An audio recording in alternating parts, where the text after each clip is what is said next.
Closing markets for Wednesday, January the 27th. Grains opened higher last night and rallied to new highs in corn with a high today of 543 and 3/4 right against the resistance. Soybeans and wheat followed the corn higher going into the morning break. During the break, we had another big sale announcement. China bought 680,000 metric tons of corn. That's about 27 million bushels, half of what they bought yesterday.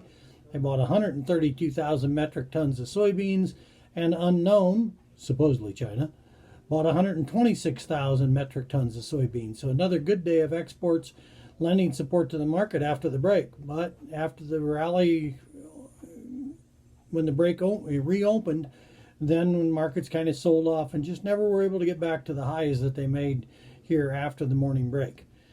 On the day, corn closed up 1 3/4, beans up 4, and wheat was down 7. So not a terrible day after two really big days up on Monday and Tuesday, but a little lower day overall than where we've been.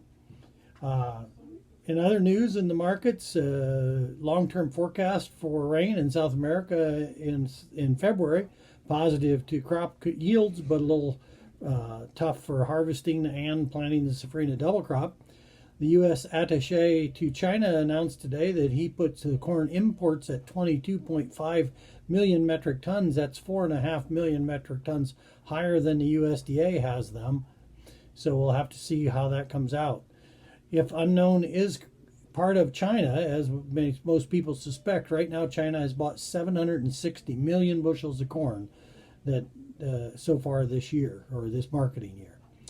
In other news, besides that, the corn market today made a 7.5-year high. As I said, we set a new high for the move, so 7.5-year high. So we'll have to see whether we can continue that.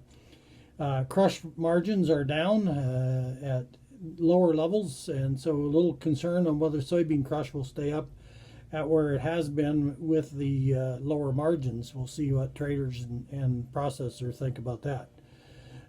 The dollar today was up 477 points after trading lower early. Gold down 580 and silver down 153. Crude oil was down 12 cents at one point, and we'll see where it closes. It's just finishing up the day. Weekly oil inventories released had crude oil at 476.7 million barrels, down 9.9 million from the previous week. Good exports were the reason.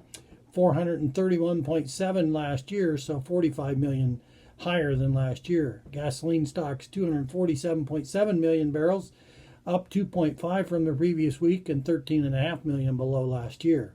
Distillate stocks at 162.8, down 900,000 for the week and up 18.1 million over last year. Ethanol production was down 12,000 barrels at 933,000 barrels per day and down 96,000 from where we were a year ago at this time. Ethanol stocks were slightly lower, down 26,000 barrels at 23.602 million barrels, and last year at 24.244, so down 642,000. All right, thanks for watching. Have a good evening.